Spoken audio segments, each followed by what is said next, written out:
voltando nessa questão do corpo, quais são as leis da alimentação? Porque eu anotei aqui as leis da alimentação. Deixa eu te contar essa história. Uhum. Eu tô na academia. Academia de esporte ou academia acadêmica? Academia de esporte. Aqui em Alphaville, na Ironberg. Tô treinando lá, tô malhando, tal, fone de ouvido, ouvindo uma música. Beleza, tô fazendo... Eu não lembro o que eu tava fazendo. Ombro, bíceps, não lembro. Tô fazendo bíceps e tal. E aí eu olho pra baixo aqui no meu intervalo. Aí um tênis. Pum, aparece no meu campo de visão. Tô aqui assim, ó. Uhum. No meu intervalo aparece um tênis. Aí eu levantei. Ô, João, tudo bem? Tudo bem. Poxa, desculpa te atrapalhar. Admiro muito o teu trabalho. Ô, legal, bacana. Dá pra tirar uma foto? Dá pra tirar uma foto? Dá pra tirar uma foto. Aí tirei um pouco meu fone de ouvido. Tá, tô no intervalo. Não, tô acabando já. É, beleza. E aí... Posso te falar uma coisa? A pessoa começou a me falar. E ela começou a me falar sobre alimentação. Uhum. Que tá na Bíblia. Ela começou a me falar. É um homem. Eu esqueci o nome desse rapaz. Ele falou que tinha alguns amigos em comum. Daí ele falou assim... Eu, depois que eu segui o dogma da alimentação, eu não como carne de porco, eu não como peixe que rasteja, eu não como... Tô lembrando aqui que ele falou, eu não como nenhum crustáceo, porque... eu acho frutos que, do mar. Frutos do mar, ele deu um termo assim, ele falou assim, camarão é a barata do mar, alguma coisa nesse sentido que ele deu. E eu nunca tinha ouvido, né? Eu não sou um especialista. Primeiro, eu já aprendi que eu não sou especialista em Deus, mas eu sou eu sou um estudioso, um curioso. E eu leio bastante, eu tô me aprofundando bastante na Bíblia. E eu não vi esse trecho escrito, eu não sei onde tá. É Levítico capítulo 11. Levítico capítulo 11, que tem essas leis. Me conta um pouco mais sobre isso. Na verdade, essas leis, elas já são, de certa forma, acenadas desde a época do Éden. Porque quando Deus criou Adão e Eva, a Bíblia fala que Deus também determinou que eles deveriam comer. E a dieta carnívora não estava fazendo parte daquilo ali. Quando o Noé vai preparar a arca, Deus já fala com Noé assim: Noé, leve na arca 7 pares de animais puros e apenas um par de animal impuro. Então já havia animais que eram puros e animais que eram impuros. Quando termina o dilúvio, que a terra está toda destruída, não tem mais vegetação, não tem nada, nem tempo para fazer a primeira agricultura, Deus fala assim: assim como no Éden, eu dei a erva do campo, que dá semente, para vocês comerem, agora eu dou a carne também, vocês comam a carne. Por isso, alguns comentaristas bíblicos acreditam que Deus mandou um número maior de animais puros, primeiro por causa do sacrifício, e segundo, para que eles tivessem uma alimentação até poder ter agricultura. Quando Moisés tira o povo de Israel do Egito e começa a dar as leis deles, as leis de Deus para o povo, em Levítico capítulo 11, Deus determinou o que o povo deveria comer e o que eles deveriam evitar. Então, Deus falou: a carne do porco vocês não vão comer, a carne do avestruz, peixe com escama, peixe sem escama, o peixe de couro, que a gente fala no português aqui, o peixe de couro, os frutos do mar. Obviamente, aquilo que todo mundo concorda, você não vai comer cadáver, não vai comer coisa, né?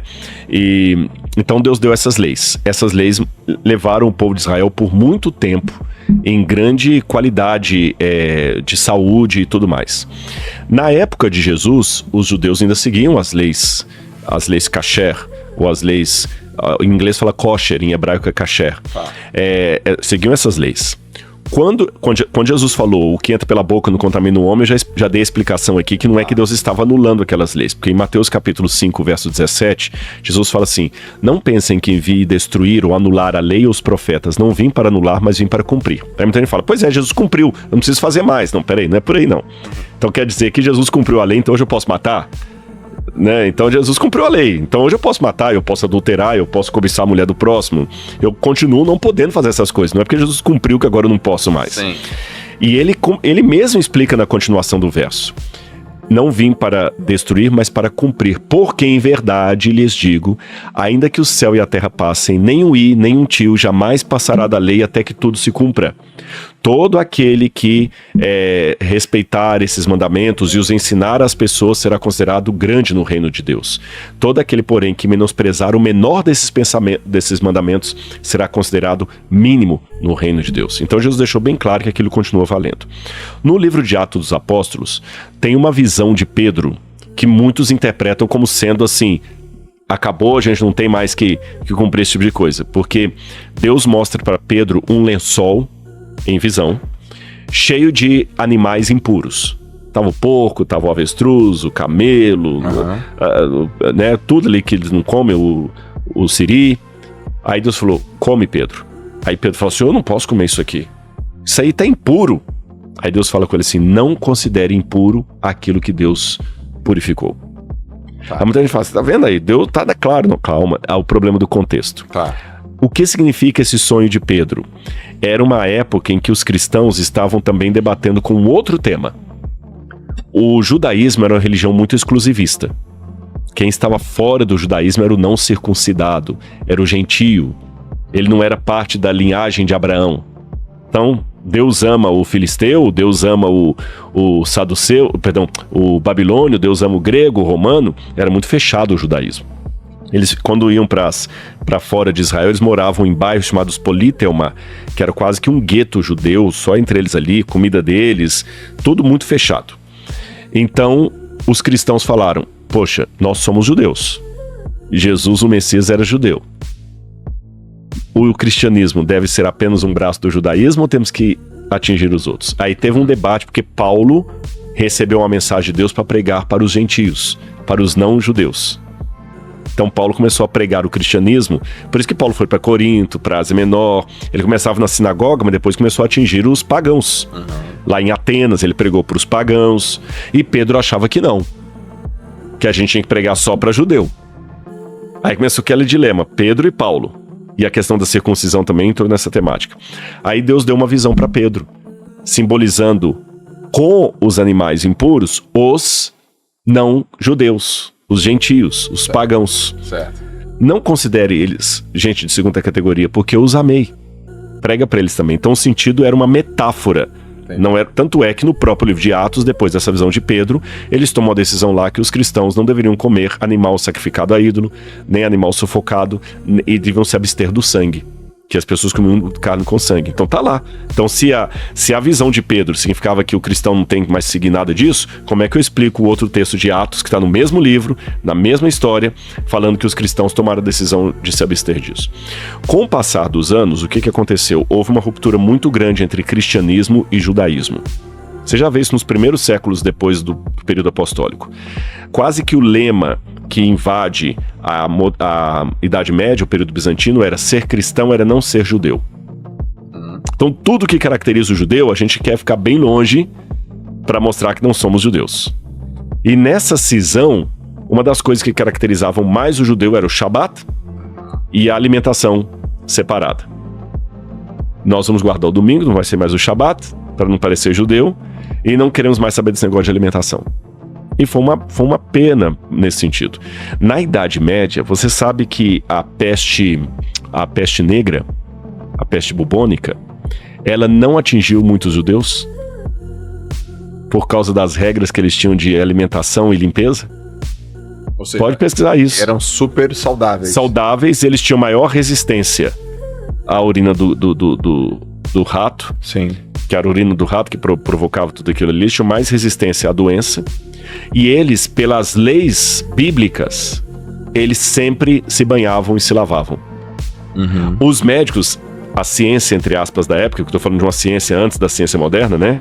A medicina da época dizia que você não deveria tomar banho porque a casca de sujeira que forma em torno da sua pele protegia a pele contra a entrada da doença.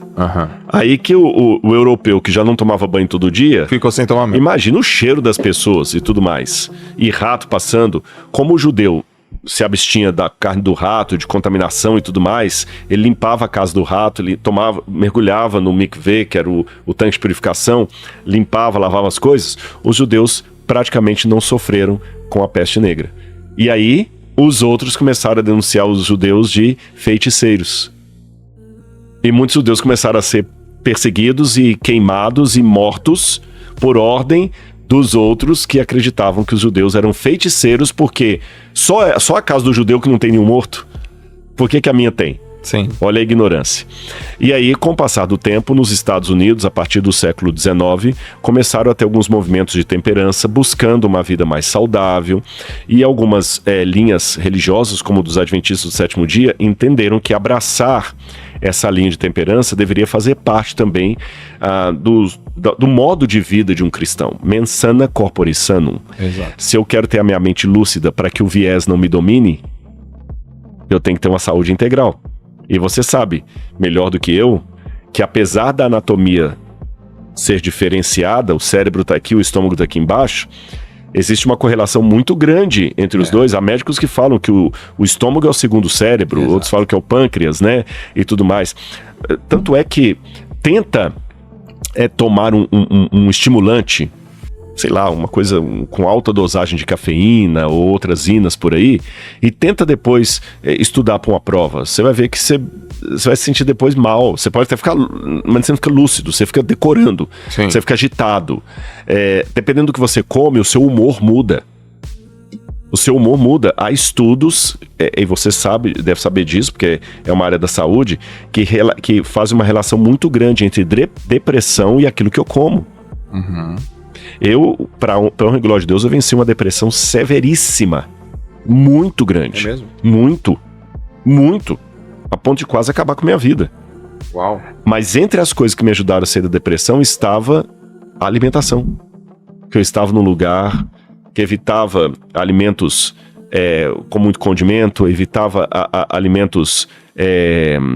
fugiu agora, tipo a cafeína, assim, estimulantes. Você não toma café, né? Não, muito raro. Agora eu não sou fanático, não vou falar que eu nunca tomo café. Certo. Pode ter uma situação, às vezes, que você tá com um sono, alguma coisa assim e tudo e tal, ou tem um descafeinado. Tá. Mas eu evito. Agora, não só o café, O que você não come? eu não como a carne de porco. Carne de porco. A carne de porco, frutos do mar. Nenhum? Não, nenhum. Nada? Nada. Um salmãozinho? Café, não. Não, salmão não. Salmão não é frutos do mar. Salmão... Você tá falando frutos do mar, lula. É verdade. Lula, polvo. Siri, caranguejo, mexilhões. Peixe não. Confundi. Então o que acontece? Algumas coisas, veja bem, tem coisas que você pode negociar. Por exemplo, como eu falei, pode ser que alguém um dia me veja tomando uma dosezinha de café. O Rodrigo falou que não toma café aqui em Coelho, não. Porque o café não é uma doutrina, o café não tá na Bíblia. O café não tá nem existia café na época. Uhum. Então, a gente tem que separar o que são conselhos sobre um regime alimentar. Tá bom. Tá entendendo? E o frutos do mar tá na Bíblia. O fruto do mar tá na Bíblia. O café não. É outra coisa. Então, aquilo que tá na Bíblia, a gente não pode abrir mão. Como adventista, eu não posso abrir mão.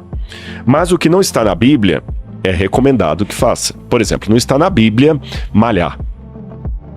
Mas tem que malhar. Mas tem que malhar. Você tá entendendo? Não está na Bíblia Coca-Cola. Mas tem que evitar. Mas tem que evitar.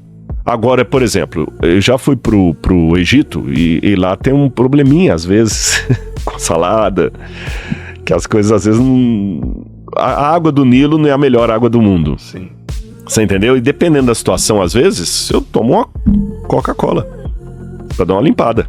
Eu já ouvi gente falando isso pra mim, é verdade. Ou Pepsi, que em muito lugar tô fazendo merchan das duas aqui, né? Vou pro Egito, não bebo água não, bebo Coca e... Você entendeu? Porque às vezes você come uma salada, vem com alguma coisa que não deve ali. Então a Coca dá uma limpada. Mas eu tomar uma Coca-Cola lá no Egito, é diferente de eu ficar tomando Coca-Cola direto e reto aqui. Entendi. Evito ao máximo fast food. Agora, isso não significa que se algum dia você me vir no fast food, eu estou sendo incoerente com o que eu estou falando. Às vezes eu estou num país que eu não sei. Já aconteceu eu estar com a Laura, chegar num lugar distante, tudo fechado, não sabe nem o que procurar de restaurante, aí você vê lá aquela hamburgueria famosa que todo mundo conhece, que em toda esquina tem e tudo e tal. Vou lá, eu quero o número 2.